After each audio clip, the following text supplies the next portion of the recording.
Welcome to The Explainer. Today, we are diving into a really profound, ancient encounter that is going to completely change how we view unexpected grace. We're unpacking a legendary narrative here, and honestly, it is so much more than just a historical event.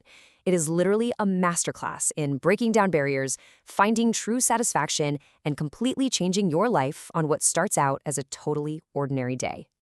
Think about your daily routine for a second. We all have one, right?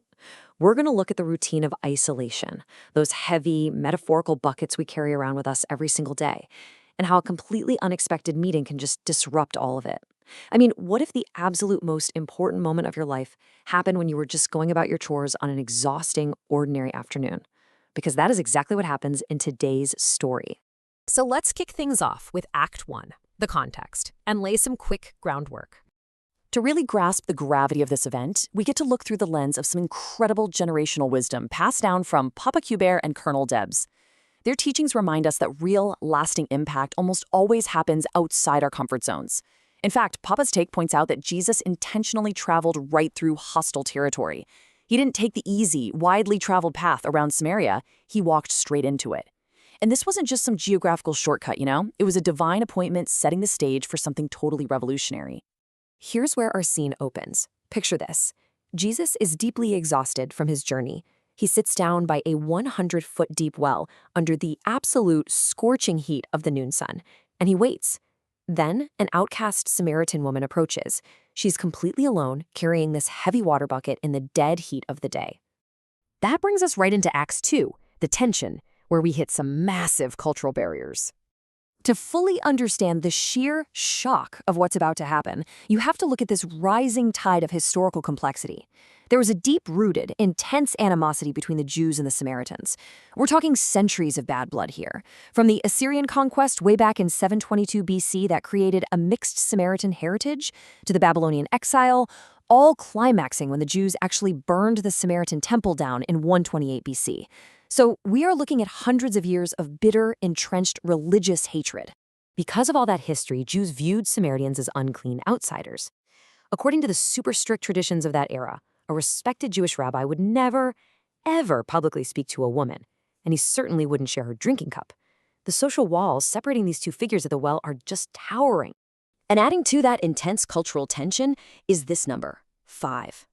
This woman is a social outcast. She is purposely avoiding the other women in her community who draw their water in the cool of the morning. Why? Because she comes at the hottest part of the day to hide. She carries the heavy shame of 5 past marriages and a current illegitimate relationship. She is totally isolated, expecting absolutely nothing but judgment. Yet, Jesus shatters those towering walls of racism and sexism with just 4 simple words: give me a drink. He doesn't lecture her, he doesn't judge her, he simply asks for her help. By offering her the dignity of cooperation, he completely rewrites the rules of social engagement right then and there. Which leads us perfectly into Act 3, the connection, and the idea of spiritual thirst. From that one simple request, the conversation completely evolves. Jesus pivots away from the physical water she came to draw and speaks straight to the deepest spiritual thirst of her life. He offers her what he calls living water. He contrasts the stagnant, back-breaking water at the bottom of a 100-foot well with an eternal, bubbling spring of true, lasting satisfaction. Think about the metaphorical heavy lifting we do today. Just like the woman returning every single day to labor for physical water, we endlessly pursue temporary satisfaction, don't we? We try to fill our own buckets with career success, relationships, wealth, status, only to wake up finding our buckets empty and our souls thirsty all over again. Physical water, just like earthly success, is always going to leave you thirsty again. But the spiritual water Jesus is offering, that becomes a permanent internal fountain of eternal life. It is an entirely different source of nourishment. It's the kind that actually quenches a thirst you didn't even fully realize you had. But here's the catch. To receive this water, there has to be honesty. Jesus tells her, "Go, call your husband, and come here." He directly confronts her painful past. But notice this. He doesn't do it to shame her at all. He does it because properly diagnosing the illness of our past mistakes is the absolutely required first step to getting a genuine fresh start. Now, feeling a bit uncomfortable with being so fully seen, she tries a classic diversionary tactic. She tries to start a theological debate about which mountain temple is the correct place to worship. But Jesus just gently redirects her. He explains that true worship isn't about geography, and it isn't about buildings. It is a personal, inward relationship with God, rooted in spirit and in truth. And then, the ultimate transformation happens. Finding her voice in the quiet safety of this profound connection, she does something incredible. She literally leaves her heavy water pot behind.